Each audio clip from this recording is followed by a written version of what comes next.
By the end of this video, you're going to know exactly how you can get more investors into your property deal sourcing business or for raising private capital by using AI and this new update that GenSpark AI just updated into there. So let's dive straight in and show you exactly how you can do this step by step. And if you don't know me already, I'm Harvey, the remote property investor. I've been investing since 2009. I've been a remote deal sourcer and a property investor involved with hundreds of deals, and I'm diving deep into AI. So make sure you give this page a follow because I'll be doing content all the time around the AI tools we're using to automate and fast track and excel and scale our business. Let's dive in. So first of all, go and download GenSpark. Straightforward, sign up. You can link into your Google. I haven't got to explain that here. But then once you're in here, what you're going to have is this home page and this dashboard. And what we're going to do is we're going to use this to create a presentation. So when you're pitching investors, if you can give them some information around what you're doing, around the deal, whatever it is, the more professional it looks and the more information you give them, the better. And what this can do, this can go and do research on the market for you as well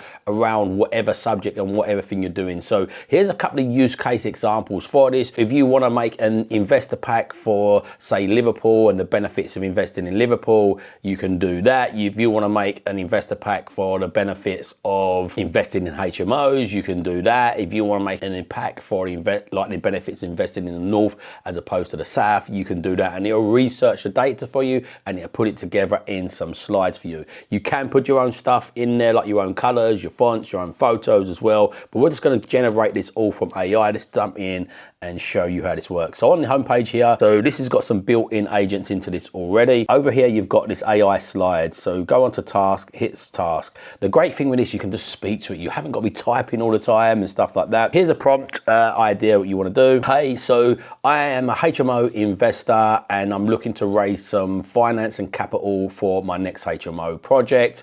What I would like you to do is put me together a 5-slide presentation on the benefits of HMO investing. I'm going to press click, and obviously the more detail you give this prompt and the more you give it detail around what you do, the better. I'm just showing you for examples case. See, as you see, it's responded here and it's asking me for some specific sort of information around HMOs. What would you like to know specifically? What do you think would help me build out this presentation? So this, if you're stuck on ideas, by the way. So look, it's going to give me a list of stuff what I'd like to know specifically. So what I'll do here is I'll go through this list, locations or HMOs, city or stuff. Okay, to answer your question, number 1, HMO project city by region. So what we'd want to know is things like Article 4, direction, planning permission and permitted development. Number 2, talk about the yields in comparison to the buy to let yields and the return on capital that you'll get from this. Number 3, talk about permitted development ones in non-Article 4 areas, which you can do up to 6 bedrooms,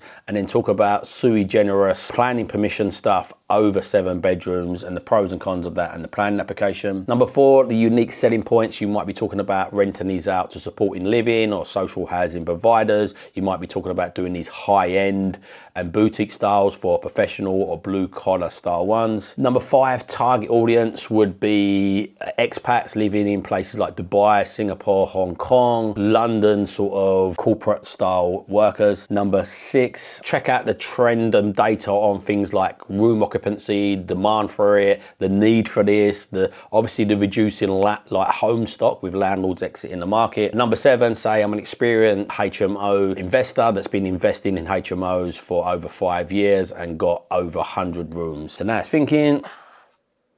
So now you can see over here, it's detailing everything out. You can see it's slowly starting to present the slides. This is coding the whole thing out to design it. It's just unreal and just mind-blowing how quick this all operates. And within minutes, we're gonna have a full presentation. Often you might need to edit these, and the more personalization you put into these with your own personal touches, the better it's going to be. I'm just showing you a generic kind of version of this, how it works. So there you go, it took under 5 minutes to create that. I'd say about 3 or 4 minutes. I didn't time it, but over here it shows me everything that is put into here with all the different slides and the information it's put in there off of my prompting. And then if we go over here, we can see the slides. We'll go into preview mode as well, and wow, these actually look really good and very professional. You can add your logos into this, you can add your brand colors into this, you can change this. So Article 4, disclaimer, I would check this for accuracy, like you do need to cross references.